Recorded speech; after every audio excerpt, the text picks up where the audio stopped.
Welcome back to another semester of Terrier News. I'm Katharine Baran. And I'm Samantha Gambino. We've had an eventful break and have an enormous amount to cover. First, let's get up to speed on what's been happening since the beginning of January. Last Friday, America officially inaugurated its 45th president, Donald J. Trump. His first move was an executive order stopping the Affordable Care Act. Ever since then, he's been busy meeting with business leaders, struck down the TPP, and signed an anti-abortion executive order.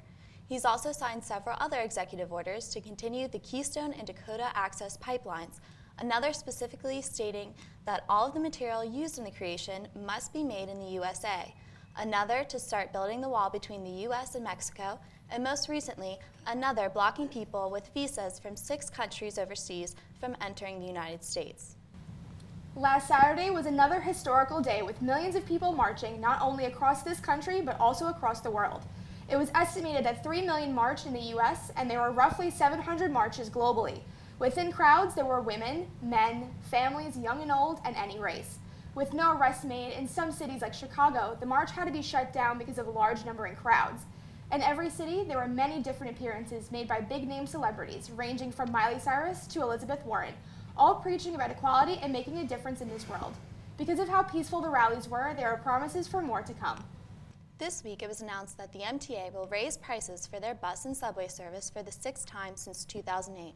The MTA chairman and CEO, Thomas Prendergast, says that they've done everything they could have to keep the increases to 4% every 2 years. Now the people of NYC have to wait and see what specifically is going to be done.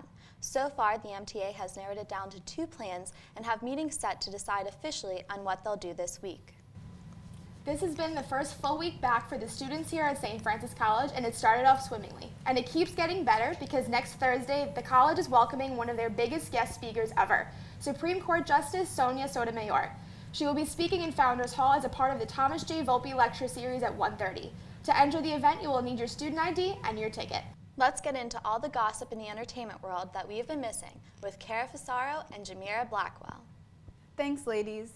On Tuesday, January 24th, the nominations for the 89th Academy Awards were announced. La La Land scored 14 nominations, tying with the Titanic and All About Eve for the most Oscar nominations. Some of the nominees for Best Picture include La La Land, Arrival, Hell or High Water, Hidden Figures, Moonlight, Hacksaw Ridge, Manchester by the Sea, and Fences. Some of the other nominees for Best Actor include Ryan Gosling, Andrew Garfield, Casey Affleck, Denzel Washington, and Viggo Mortensen. And for the ladies, some of the Best Actress nominees are Emma Stone, Isabel Humpert, Ruth Negga, Meryl Streep, and Natalie Portman. There has been some controversy over some of the male nominees, like Casey Affleck and Mel Gibson. Constantine Wu specifically called out Affleck because he allegedly sexually harassed 2 women while working on the film I'm Still Here in 2010. Even though his cases were settled in court, some people are uneasy with this nomination. And not only that, but his chances of winning this year are very high since his recent Golden Globes win. As for Gibson, who is nominated for Best Director, he is also sparking some concern for similar reasons. In 2006, he went on a drunken, anti-Semitic, misogynistic rant and also has some domestic violence charges against him. In other Oscar news, Lin-Manuel Miranda was nominated for his first Oscar for Best Original Song, How Far I'll Go from Disney's Moana. He has previously won a Tony, Grammy, and Emmy, so if he takes the win this year, he'll be the 13th person to have an EGOT and be the youngest person to achieve this coveted title. So, Jamera, what movie do you think will win Best Picture this year? I'm gonna say Fences. I'm a big Let's Go Fences fan because Denzel Washington is amazing, so is Viola Davis, and yeah, I love Fences. What about you? I'm hoping for La La Land.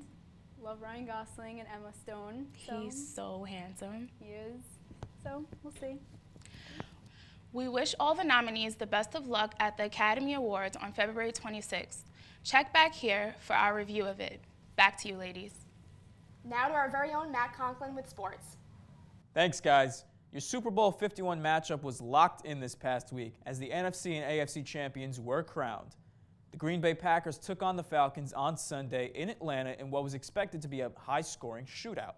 And it was, for Atlanta. Aaron Rodgers and the Packers just couldn't match up, and Atlanta had no problem cruising to a 44-21 victory. QB Matt Ryan, who's a favorite for league MVP, threw 4 touchdown passes for 392 yards, and he even rushed one in himself. And the Steelers and Pats went head-to-head in the AFC Championship game later that day. After a controversial fumble, or non-fumble, by Tom Brady, the wheels just fell off for Pittsburgh as they surrendered a couple of touchdowns after that play and ended up losing the contest 36-17. But let's not forget how the night before the game, a man from Boston falsely rang the fire alarm in the Steelers' hotel, causing the building to be evacuated, Pittsburgh players included. Could this be traced back to New England? You decide.